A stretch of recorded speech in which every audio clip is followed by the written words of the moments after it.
Hello and welcome to Heart Yoga Radio. We're having our walk through the hills today. It's been hard work getting up to our podcasting run because it's so incredibly hot. It's like really muggy. It's strange. Like the sun isn't out. It's very grey, but it's amazingly hot. The town is absolutely rammed with people, so I'm quite glad we're up here actually. It's quite a lot more quiet. So today we are continuing with our Lao Tzu series. So we're on episode 37 and we're going to be working through chapter 51 today. And this is our 300th podcast today, isn't it? Apart from the private ones, which are the patrons only. And we've done a few interesting ones for the patrons recently, haven't we? Yeah, don't miss out. So I'll read the chapter 51 of the Lao Tzu in the translation that we normally use.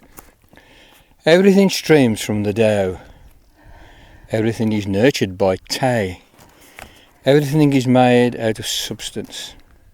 Everything is created by the Tao of nature, and from everything on earth that surrounds it. So every living thing should bow to the Tao and its virtue, because they are what it is. Everything that breathes comes from the Tao, and the virtue feeds and takes care of it. They grace things without possessing them. They benefit everything, but ask for nothing back. They give themselves into everything without seeking control. This is the essence of the original intention. In this one, Lao Tzu returns to his cosmic theme, his theme of cosmic mysticism. And the frame of mind that he's in really is the result of his meditation. Remember, he's about to pass through the Western Gate. He's already in the hill country. Just like us. Just like us. And no doubt on his way up into these remote regions, he stayed in a few hermitages and sat in the evening looking out over the scene, over the strands of mist rolling up the valley, and the pine trees adorning the sharp slopes of the mountains. And as he anticipates retirement and the joys of retirement, he gets a sense of the majesty of it all, the immensity of it all, the sense of it all, the spontaneity of it all, and the way it all just happens. And he's very good at this. And his words are a direct response and expression emerging from that meditative insight and that meditative quiet ecstasy.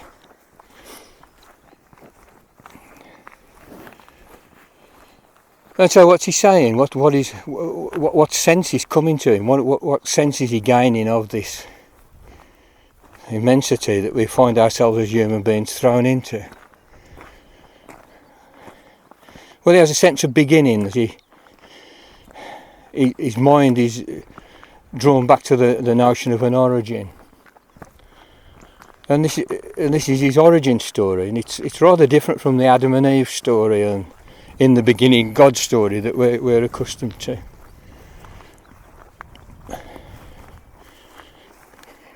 And the Tao is the mother of all this creativity. The Tao is that which everything emerges from and which everything returns to.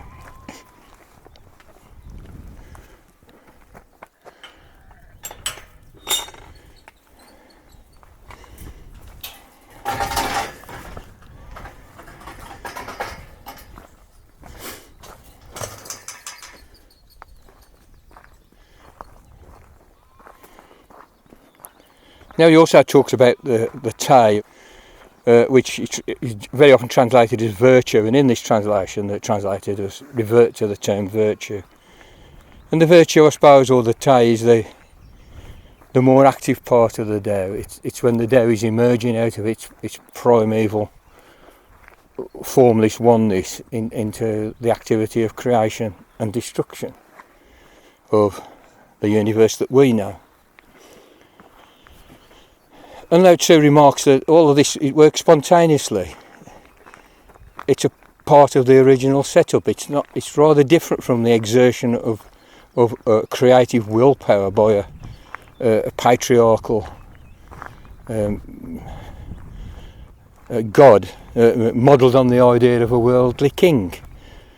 Something that's just replete with, well, omnipotence ultimately, which is like an all-pervading power. The Tao isn't like that, and its virtue, that its day isn't like that. It's already in the system, it's already present, the creativity is already present, it's spontaneous, there's no need for a will as we understand it. Let's, using the analogue of a human will or the will of an all-powerful king. It's something, it just happens, it happens of itself so. It's an insight, of course, which Zen practitioners frequently report as well. Nature is just doing its thing. And underneath nature, of course, is the Tao. This isn't a sort of a kind of romanticism of nature. It isn't that. Because nature's not the final word. Nature's what we apprehend as human beings as we wander around in the backcountry in a meditative frame of mind. So that is one of the key points he wants to make, is that spontaneity, the way it just happens. But the other key point here, of course, is that we ourselves are not different from any of this. Our organic bodies are a part of the same organic world. It's not like there's us and the world and we are totally distinct. We're actually utterly familiar with it. Probably you've got 70% the same DNA as that tree, and 99% the same DNA as a chimpanzee, and 80% the same DNA as a mushroom. We are ourselves utterly enmeshed within this system, this Tao system. And Lao Tzu actually remarks on that, and I think this is the most important point made here, and I'll just repeat it, I'll read it again. He says, every living thing should bow to the Tao and its virtue, because they are what it is, and that includes us. We are what it is. And Lao Tzu is only able to say all of this stuff because he himself is what this universe is. Key point. He goes right at the end again. This is fairly crucial. The Tao and its virtue grace things without possessing them. They benefit everything but ask nothing back. They give themselves into everything without seeking control. This is to reiterate that point about spontaneity. It just happens, and it's not a payment system. It's not a trade system. They're not conceiving the universe like it's some kind of market, or some kind of like cosmic computer of good and evil deeds. It's a kind of repudiation of like karmic notions, or that there's this kind of great big cosmic accounting system, counting your good deeds on the left-hand column and your bad deeds on the right-hand column, and that every now and then you have to cash out, and either pay the debt or get the reward, which is rather a crude, sort of, an accounting model of existence. And Lao Tzu kind of poo-pooing that. I imagine that was a fairly common superstition in his day. Now you might think that this is all very speculative, and what use or concern is it of us modern people in the throes of a global pandemic and an impending collapse of global capitalism and an impending demise of the planet in a ball of fire caused by the absolute depravity of the fossil fuel industry and its billionaire owners. Well, I'd say to you that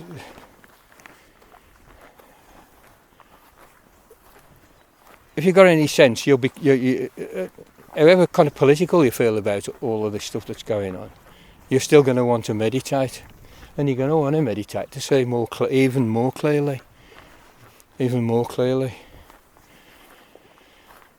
I don't know, people try and make a distinction between theory and practice in politics, but I'd say if you don't understand what's going on, you've got absolutely no chance of doing anything to correct the parts of what is going on that are screwing us all up.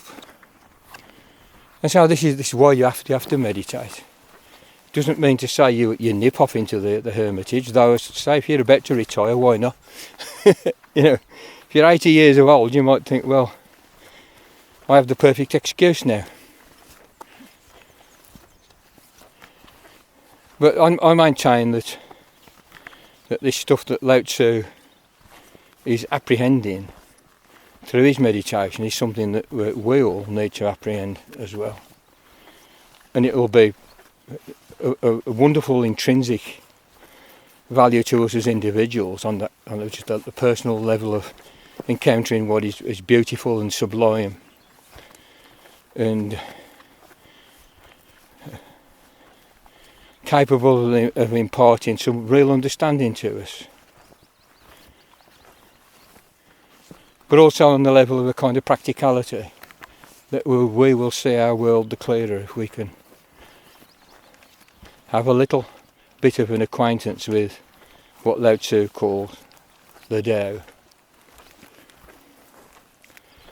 And as Lao Tzu explains in I think probably the next chapter or the next couple of chapters, this isn't even that difficult. You just have to think, I'll give this a whirl.